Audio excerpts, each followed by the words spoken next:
What you do in the first 48 hours after payday will either set you up for financial success or leave you wondering where your money went before it even hit your account. It's payday, that magical day where you feel unstoppable. Ordering takeout like royalty, buying all those clothes you've been having an eye on, until suddenly, 2 weeks later, you realise you're having to eat beans on toast for the rest of the month. I actually quite like beans on toast. If you like to splash the cash on payday, then you're not alone. A recent study by a nationwide building society here in the UK showed that 6 in 10 Brits have less than £100 left in their account at the end of the month, with over half having to dip into their savings to get by. Perhaps more concerningly, over 1 in 5 of us spend over half of our spare cash in the 48 hours after payday. 48 hours! If any of this resonates with you and you want to get a grip on your finances and control of your money, you're in the right place. After 10 years of trial and error and plenty of financial mistakes, I'm going to reveal the 5 payday habits that I use that enable me to build wealth for the long term while not restricting myself in the present. Trust me, this will completely change your bank account, and stick around for habit 5 because this is the habit that most people ignore, but it's going to ensure that you can nail down these habits for the long term. So finish that takeaway, put on that brand new shirt, finish that overpriced coffee, and let's get into it. The way you handle your money on day one usually dictates how the rest of the month is going to go. If you start the month by blowing half your paycheck on a treat yourself spree, don't be surprised if you're running out of money come week 3. I'm a poet and I didn't know it. And that's why the first habit is do it on day 1. If you're anything like I used to be, giving into that dopamine hit when literally thousands of pounds hit our bank account at the end of each month meant that the last week or 2 of the following month were spent scrambling around to fund whatever necessities I needed just to get through to the end of the month. Or even worse, dipping into what little savings I had just to get by. That is until the next time I get that cash injection, my brain lights up all over again like a firework, and I'm left scrambling around wondering where I went wrong. When payday comes around, human instinct tells us that I deserve a treat. I've just spent the whole month working really hard and I suffered for 10 days at the end of the month just to get by, so why not treat myself now? But the truth is that you don't really deserve a treat at all. This is the result of bad money management, and these cycles will not stop unless you do something proactive to fix it. And trust me, I know, I have been there. The truth is that surviving until payday isn't a healthy long-term strategy. The truth is that if you'd set the tone at the start of the month, you'd be guaranteeing yourself as many treats as you like further down the line. So what's the first step? Well, if you don't know where your money is going to go each month, the only thing you're guaranteeing is that that money is going to go, and probably not in the places you want it to. Move over, Mr. Bezos, you don't need any more money in your pockets. When I was sorting out my finances, I found the best way of doing this was to get an A4 piece of paper, go through my bank account, and look at every regular outgoing that was coming out of any of my accounts each month. This will include your Netflix, Disney+, your phone bill, TV license, water, gas, electric, rent, you get the picture. And once you've written down on that A4 piece of paper, hold on to that because we're going to come back to that in a later habit, and we're going to determine whether this is actually feasible for the amount of money that you earn. Now, the beauty of doing this all on day 1 is that it allows you to forget about those savings, investments, and other expenses that you might want to start building up for yourself as you go forward into the month. You're not going to accidentally spend it on a takeaway or a new pair of clothes. Okay, so we know that we have to do this all on day 1, but how are we actually going to go about filtering all this money into the areas that we want it to go and ensure that we're not going to touch it and spend it on something else? Well, that brings us to habit 2, and I'm going to show you the structures that I have in place that allow me to ensure that the money that I portion into various different areas of my life can go there without me having to think about it, and build boundaries that mean I'm not going to touch that money. Because habit 2, structure is king. So the system I use is actually quite complex, and to be honest, I've probably overcomplicated it to the point that it needs to go. But I'm going to show you what I do just to give you an example of how you might be able to structure your accounts to give you those clear boundaries between everything that mean you're not going to start dipping into various pots at various points in the month. Now, what used to happen with my money is I used to have one big pot. My salary would come in and then everything would come out from there. and I'd be left at the end of 2 weeks wondering where all that money had gone because I had no control over where I was actually going to spend that money, which just allows me to get carried away if I'm out for dinner with friends or out on a night out, or I overextend myself buying a holiday or investing in some courses that might be beneficial for me long term, but I probably should have saved up for. So now I'm going to talk you through the account structure that I have in place that allows me to organise my money and creates boundaries that means I'm less likely to dip into various bits to spend on things that I definitely can't afford. So I currently have 3 different current or checking accounts. The first one is where my salary comes into each month. Now this is linked to a savings account that I'll come onto in a bit. I have another one which is where I send the bulk of my money, and this is where I divvy up the day-to-day expenses that I'm going to be spending money on. And then I have a third current account which is also linked to another savings account, and really that account is just there to access the linked savings account. So these 2 savings accounts that I have, one I can pay £300 in a month and that gets me 7% interest at the end of 12 months. I also have the other savings account which is linked to the current account that I don't really use, and that I can deposit £200 a month into, and that will get me a 6% rate at the end of 12 months. Now with savings interest, you just have to be a bit careful with the amount of allowance that you have before being taxed, and this will vary depending on how much you earn. So do check that before you start buying all your money into these high interest savings accounts, but generally you should be fine if you're only depositing a couple of £100 a month into these accounts. Now because of these tax implications, I also have 3 different ISAs that are set up that I deposit into most months. One is my lifetime ISA, so I save money into this each month and I get a 25% bonus from the government, which helps me save towards the deposit for a first home, or if you've already bought a home, you can save that money for retirement. The second ISA I have is a cash ISA. I use this as an overflow if I'm getting to the point where I'm reaching my tax allowance on savings interest. And thirdly, I have a stocks and shares ISA that I pay into each week. But what I want to hone in on here is the system that I have with the current account where I use my day-to-day spending, and this includes a lot of the outgoings that we mentioned in Habit 1. Now with providers like Chase or Monzo or even some of the mainstream banks at the moment, you can actually create and label pots, which are useful if you've got specific goals that you're saving that money for. So I use Chase, and you can see my breakdown on screen. So I have bills, I have food, I have commuting costs, I also have things like credit card payoffs, savings pots for holidays, and other general expenses. You can see the whole list on screen at the moment. And what I'd encourage you to do is do a similar thing, create different pots where you've worked out the amount each month that should be going into these pots, and we'll come into that shortly. What this allows you to do is it allows you to draw the specific money from the specific pots when it's needed. So if you're going for a food shop, you can draw the money from the food pot, assign it into your main account, and all you're going to do is spend the money from the food pot. And while your money is sitting in these pots just waiting for its moment to shine, you're actually gaining a tiny bit of interest on that money that you wouldn't be doing if you were just leaving it in your checking or current account. Now don't get me wrong, this won't make you rich, but it's a little bit more than you had before you started. And free money is free money. Now the other benefit I've found for organising my money in this way is it makes me think twice before I start spending money from another pot. So if I've run out of my disposable spend for the month, and I'm dipping into a pot that is assigned for savings or a holiday, I know that I'm not helping my future self by dipping into that pot and spending that money on a dinner or on clothes or whatever else I'm spending the money on. I'm quite literally actively watching myself sabotage my own goals by taking money out of these pots. Now it's all well and good having a structure, and Habit 1 and Habit 2 have all been about creating a structure and a mindset that are going to set us up for the month. But we need to decide how much we're actually going to assign to each of these spends to make sure that we can stick to it and that it's proportional to the amount of money that we earn. And that's why Habit 3 is about using the 50-30-20 rule. But before we jump into that, if you're getting value from this video, I ask you to please like this video, subscribe to the channel.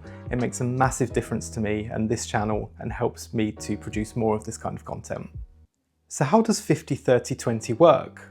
Well, if you're feeling a bit overwhelmed by all the structural stuff we've talked about in the first 2 habits, then fear not, the 50-30-20 rule should make things a lot easier. It's a system that I used when I first started budgeting my money, and it's a really simple and effective way of understanding whether you're spending outside your means in certain areas. So what the 50-30-20 refers to is 50% of your income going on your needs, 30% is going to be on your wants, and 20% is going to be on future you or investment. Now the beauty of this rule is that you don't need an accounting degree to be able to do it. You literally just need to know how much money you're getting each month and basic percentages. The ONS, the Office for National Statistics, came out this year with an updated average salary in the UK. Now that number is around £37,000 a year, and so we are going to use that number to model out a 50-30-20 approach using that amount of money. For the sake of this model, I've assumed that you do pay some student loan contributions and that you are contributing to your pension at a level of about 5% on an auto-enrolment basis. And this would give a take-home pay of £2,346. So using the 50-30-20 rule, we'd assign £1,173 to our needs. Now out of this 50%, you're going to be looking at things like rent or your mortgage, bills, food. So as a general rule, I try and stay to 30% of my average monthly income being spent on rent or a mortgage. 10%, so £235, is going to be spent on bills and utilities, and then another 10% is going to be spent on food, so that's another £235. So alarm bells might be ringing at this point, and that is absolutely natural. This is what happened to me the first time I went through this process. Now you have that list from earlier where we listed out all the various outgoings that are coming out of your account each month. Use this list to identify where you might be spending beyond your means.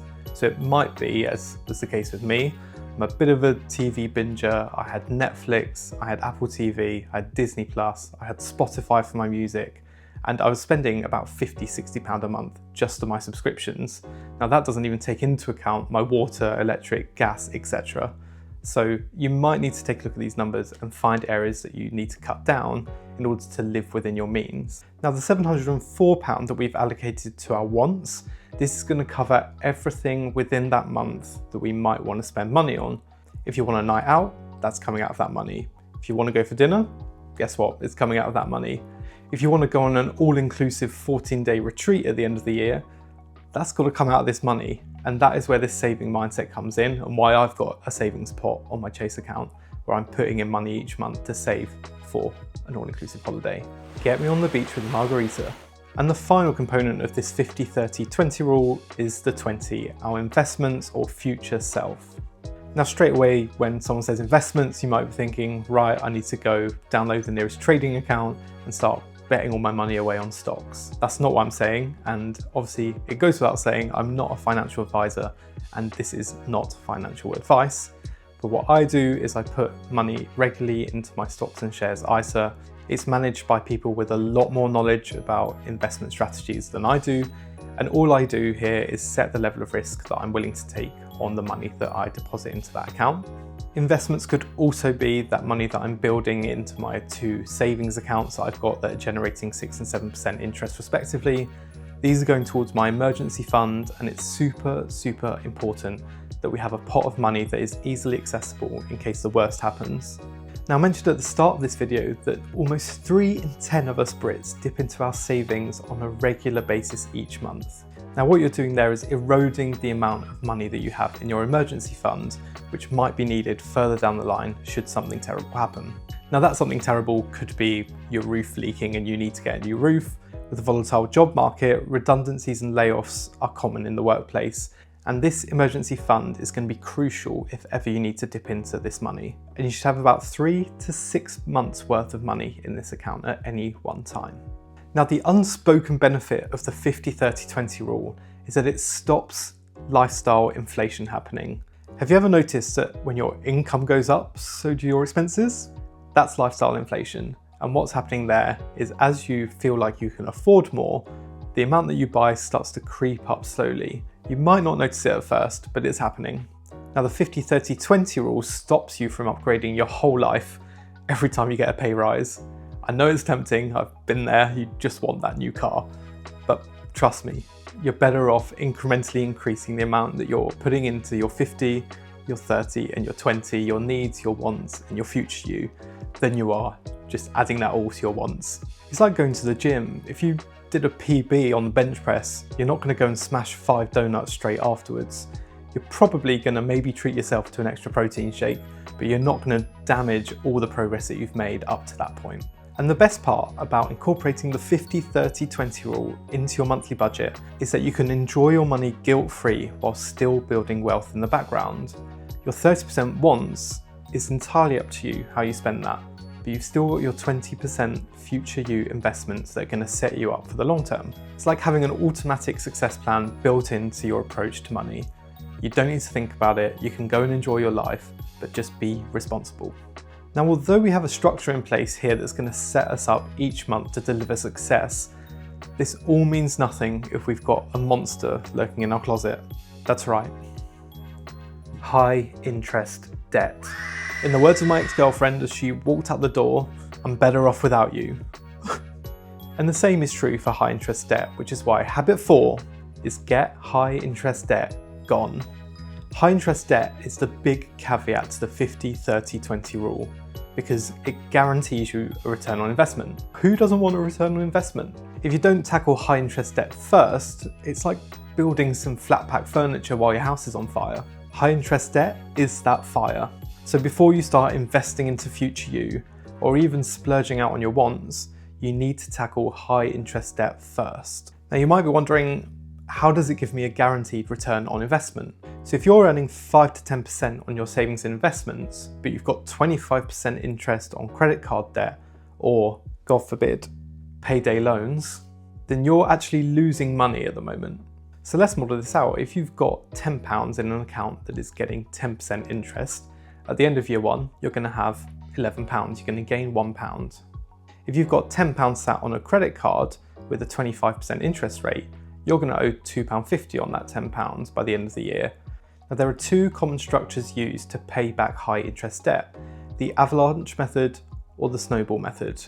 Now, the avalanche method, in my opinion, is the most logical way of repaying debt. It basically means that you tackle debt with the highest interest first before you move on to paying off other types of debt.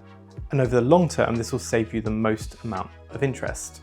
The snowball method means you pay off the lowest debt first, regardless of the interest rate. While you pay more interest in this scenario, you have a psychological advantage because you trick your brain into thinking you're paying off debt faster because you get rid of one of the accounts where you owe money on. I would personally prefer to use the avalanche method, but everyone is different and you might find that the psychological tricks help yourself more in using the snowball method. But the key takeaway here is that any debt you pay off with interest on it that's above the rate of savings or returns you're getting on your investment is going to give you a positive ROI. Now, listening to this, you might be thinking that credit is evil, but that's not the case. Credit can be used really smartly. It can be used to build up your credit score.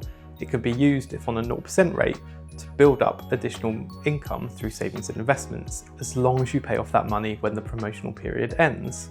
And of course, a lot of credit cards have travel points or cashback on it that mean that you can gain rewards just from doing your everyday spend.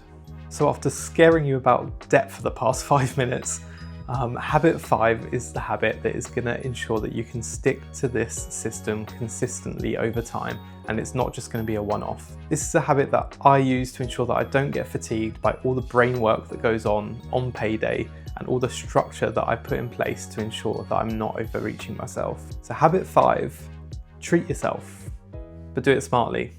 Now, I don't believe in living like a financial monk in your 20s and 30s. I think these are the best years of your life, and you need to be able to have some money to enjoy the experiences that you'll only be able to experience at this age. And I'm not telling you to live off pot noodles for the next decade. Other instant noodles are available. You have worked hard this month, and being able to give yourself the breathing room to treat yourself is important. The goal is financial freedom, not a lifetime of saying no to brunch. Being smart with money doesn't mean being miserable. In fact, being smart with money should enable you to gain happiness in other areas of your life without thinking about what your money is doing for you. It just means that future you isn't giving yourself a side eye down the line, asking what you've done with all that money that you've splurged online. Now, when I'm looking to occasionally treat myself, I do this and justify this to myself by looking for deals, tracking prices, looking at cashback, looking at vouchers, looking at any way that I can reduce the cost of the item that I want. And of course, if the thing I want to buy is more than 1% of my take-home pay, then I'll probably take pause, not buy it straight away, and set a savings goal for a couple of months to ensure that I can afford this item, enjoy this item, and not feel any financial regret after buying this item. If you're eyeing up a new gadget or a trip, set yourself a savings goal, work out how much you need to save each month, and set up a pot dedicated to that goal. Trust me, you'll get a lot more gratification out of saving and spending that money than you will on splurging and regretting later on in the month. Also, please avoid those split into 3, 4, 5, 15 payment providers that allow you to think that any item is affordable. Just because you split it into 50 pieces doesn't mean that new phone didn't cost £1,000. All you're doing is making future you pay for current you's spending spree. I want to enjoy my money but also feel like I'm in control of my money, and the only way of doing that is to take in the 5 habits that we've spoken about today. Because nothing ruins a nice purchase faster than feeling regret for it after. And taking these 5 habits on board will set you up for now and the future. And there you have it, 5 payday habits that mean that you can keep control of your money and ensure that future you is giving present you a big old high five. Now, I'd love to know if any of you have had any "I've just spent all my money" moments after getting your paycheck. Please do drop it in the comments. I'd love to learn and laugh from your experiences, and hopefully we all can do the same. And if you want more guidance on your 20% future you approach, take a look at this video I've done debunking some of the myths around compound interest and how you can actually use it to build wealth for the long term.